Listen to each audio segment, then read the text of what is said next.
कहानी की शुरुआत होती है क्लॉडिया नाम की एक बच्ची से।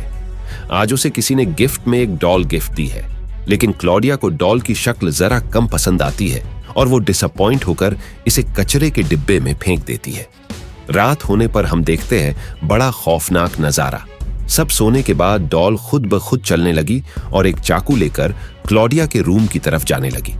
लेकिन रास्ते में क्लॉडिया के पिता डॉल को देख लेते हैं, जिसके चलते ये उन्हें मार डालती है। इसके बाद डॉल को बाथरूम से नहाने की आवाज आई और ये वहां भी पहुंच गई। यहां क्लॉडिया की मां थी, जो डॉल को देख बुरी तरह डर गई और टब से गिरने के चलते उनकी भी मौत हो गई। इसके बाद फाइनली ये डॉल पहुंचती है क्लॉडिया के रूम में। यहां कुछ होता इससे पहले सीन शिफ्ट हो जाता है। हमें पता चलता है कि ये एक सपना था, जिसे हिटफेस नाम का एक पुतला देख रहा था, जो सबसे पहले बिल नाम के इस शख्स को मिला और 6 साल से उसी के साथ रहता है। बिल उसे पपेट शोज दिखाने के लिए इस्तेमाल करता है, क्योंकि बिल जानता है कि हिटफेस मूवमेंट करने के साथ साथ बातें भी कर सकता है, और यही वो वजह है कि बिल उसके साथ शोज दिखाकर अच्छी खासी कमाई कर लेता है। वहीं हिटफेस अपने खून खराबे वाले सपनों से काफी परेशान है, क्योंकि असलियत में वो काफी डरपोक है। वो अपने हाथ पर बैठी एक मक्खी तक नहीं मार सकता। उसे अपने बारे में ज्यादा तो नहीं पता, लेकिन वो इतना जरूर जानता है कि उसका जन्म जापान में हुआ है। इसके अलावा खूब सोचने के बाद भी वो नहीं जान पाया कि उसके माँ बाप कौन है। अब सीन शिफ्ट होता है कब्रिस्तान में। यहां हम एक सेंटा क्लॉज को देखते हैं, जो एक कब्र के पास खड़े चकी नाम के एक पुतले को घूर रहे थे। सेंटा चकी को देख ही रहा था कि तभी पीछे से चकी की बीवी टिफनी ने उस पर हमला कर दिया और चकी ने आगे आकर सेंटा की जान ले ली। अरे अरे, घबराइए नहीं जनाब, ये घटना भी रियल नहीं है। यहां दरअसल एक मूवी की शूटिंग चल रही थी, जो कि किलर डॉल चकी पर आधारित है। सेट पर आई एक रिपोर्टर से हमें पता चलता है कि फिल्म के पिछले पार्ट ब्राइड ऑफ चकी में जो मर्डर्स हुए वो अभी भी अनसॉल्व्ड है, और उन्हीं पर ये नई फिल्म बन रही है।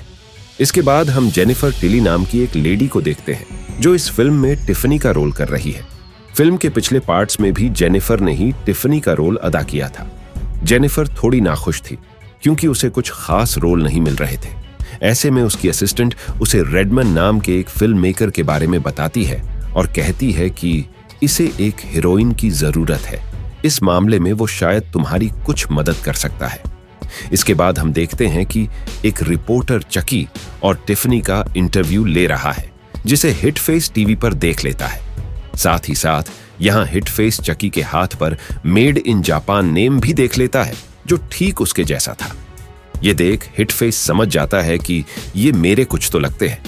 अपने पेरेंट्स को ढूंढने की चुल मिटाने हिटफेस फौरन यहां से भाग निकला और लगेज में छिपते हुए फिल्म स्टूडियो के मेकअप रूम में पहुंच गया, जहां चकी और टिफनी को रखा गया था। इधर जेनिफर अच्छा रोल पाने के लिए रेडमैन के पास ऑडिशन देने पहुंचती है। अब रेडमैन को वो पसंद तो आई, लेकिन किसी और तरह से, यानी जेनिफर को देख जनाब की नीयत खराब हो रही थी। जेनिफर भी ये बात समझ चुकी थी, इसलिए उसने रेडमैन को अपने घर आने का इनविटेशन दिया, क्योंकि उसे किसी भी कीमत पर रेडमैन की फिल्म में अच्छा रोल चाहिए था। वहीं दूसरी तरफ चकी और टिफनी के पास पहुंचा हिटफेस अपनी पॉकेट से हार्ट ऑफ डम्बेला निकालता है और इस पर लिखे कुछ मंत्र पढ़ने लगता है। मंत्र पढ़ने के साथ ही चकी और टिफनी के पुतलों में जान आ जाती है।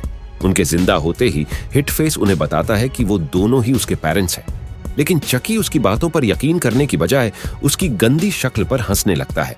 मगर इसके बाद जब हिटफेस ने उन्हें अपने हाथ पर मेड इन जापान का टैटू दिखाया, तो उन्हें यकीन हो गया कि हिटफेस उन्हीं का बेटा है। टिफनी उसे गले लगाती है कि तभी टोनी नाम का एक शख्स अंदर घुस आता है और टिफनी की बैक साइड खोलकर इसके वायर्स ठीक करने की कोशिश करता है, लेकिन इसके अंदर एक जिंदा ऑर्गन देखकर वो बुरी तरह से घबरा जाता है।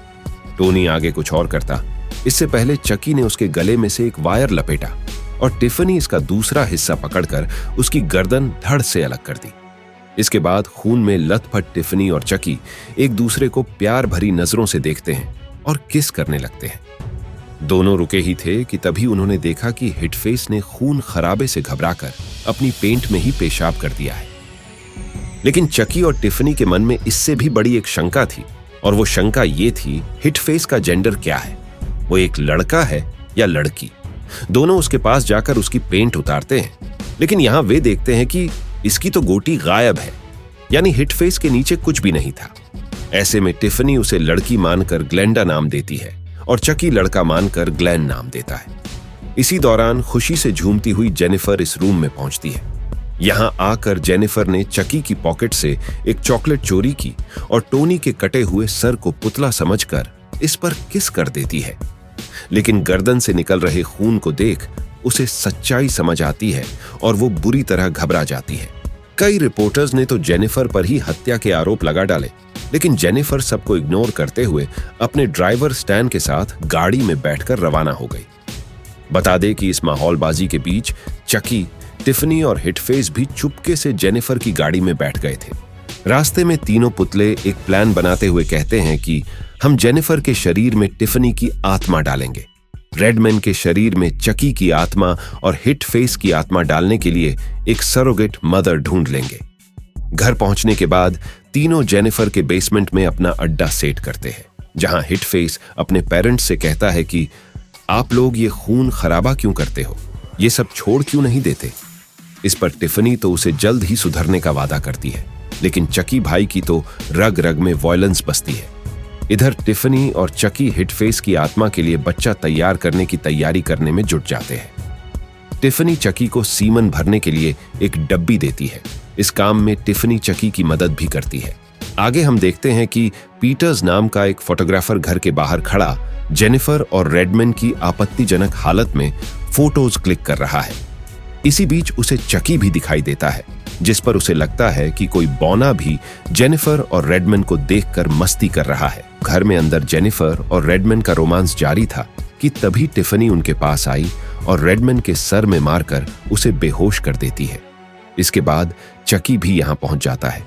ये देख जेनिफर भागने लगी, लेकिन जाने से पहले टिफनी उसे भी सर पर मारकर बेहोश कर देती है।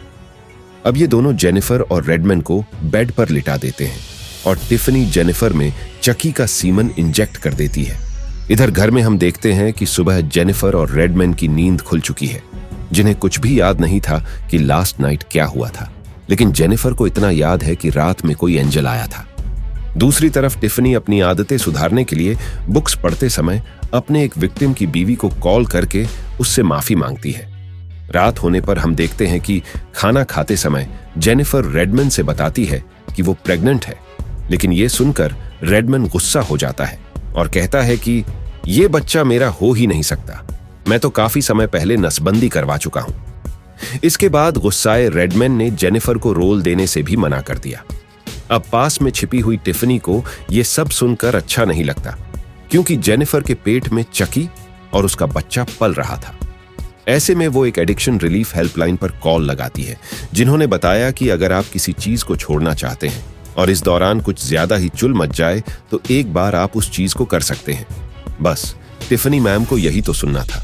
इसके बाद टिफनी जेनिफर के उठने का वेट करती है और रेडमैन के अकेला होते ही टेबल के नीचे से उसको मार डालती है, लेकिन तभी ग्लेन यहां आ जाता है और ये सब देख लेता है। टिफनी उसे चकी को ये सब न बताने की रिक्वेस्ट करती है। रात को टिफनी चकी से बताती है कि जेनिफर की प्रेगनेंसी स्पेशल है, जिसके चलते उसका जो बच्चा है वो जल्द ही जन्म ले लेगा। अगली सुबह हम देखते हैं कि जेनिफर का पेट एक ही रात में काफी आगे बढ़ चुका है और जब जेनिफर ने यह नजारा कांच में देखा तो वो बुरी तरह डर गई। वो सीधे फोन की तरफ भागी और अपनी असिस्टेंट से बात करने लगी। इस दौरान टिफनी भी फोन पर थी और जेनिफर की ही आवाज में बात कर रही थी। ऐसे में असिस्टेंट कंफ्यूज हो जाती है और चकी असली जेनिफर को पकड़कर बेड से बांध देता है। यहां वो जेनिफर के मुंह में रुमाल ठूंस देता है, लेकिन इसी बीच उसकी जेब से पीटर्स के घर खींची हुई वो फोटो जमीन पर गिर जाती है। अब फोटो देखकर टिफनी उस पर काफी गुस्सा हो जाती है, क्योंकि उन्होंने खून खराबा न करने का वादा किया था। लड़ाई में दोनों ग्लेन के जेंडर पर भी बहस शुरू कर देते हैं। इसी बीच ग्लेन यहां आता है और बताता है कि मुझे कभी लड़के जैसा फील होता है तो कभी लड़की जैसा। ये सुनकर चकी का खून खौल जाता है। ऐसे में टिफनी जेनिफर की मीठी आवाज में स्टैन से बात करती है और उसे घर बुलाती है। बेचारा स्टैन प्यार पाने की आस में यहां पहुंच तो गया, लेकिन घर आते ही पुतलों ने उसे भी बेड से बांध दिया। अब चकी और टिफनी आत्मा ट्रांसफर करने की तैयारी कर ही रहे थे कि तभी यहां जेनिफर की असिस्टेंट पहुंच जाती है। चकी उस पर हमला करने ही वाला था कि तभी टिफनी उस पर आग स्प्रे करके उसे मार डालती है। इसके बाद टिफनी रोने लग जाती है क्योंकि उसे एक और हत्या के लिए काफी गिल्ट फील हो रहा था। ये देख चकी ने एक कबर्ड खोला और कहा कि नर्वस मत हो मेरी जान, तुम अकेली नहीं हो, मैं भी 3 लोगों की जान ले चुका हूं। लेकिन पास जाने पर चकी को पता चलता है कि ये टिफनी नहीं बल्कि उसका बेटा ग्लेन है, जो अब लड़की यानी ग्लेंडा बन चुका है। ग्लेंडा कुछ ज्यादा ही नखरे दिखा रही थी, इसलिए उसकी मां यानी टिफनी ने उसे एक जोरदार थप्पड़ मारकर शांत करवाया। इसके बाद जेनिफर एक लड़के और एक लड़की को जन्म देती है। बच्चा पैदा होते ही चकी आत्मा डालने की प्रोसेस शुरू करता है, लेकिन तभी टिफनी उसे बीच में रोक देती है और कहती है कि हमारे बच्चे ने अभी तक डिसाइड नहीं किया है कि वो लड़के के शरीर में जाएगा या लड़की में।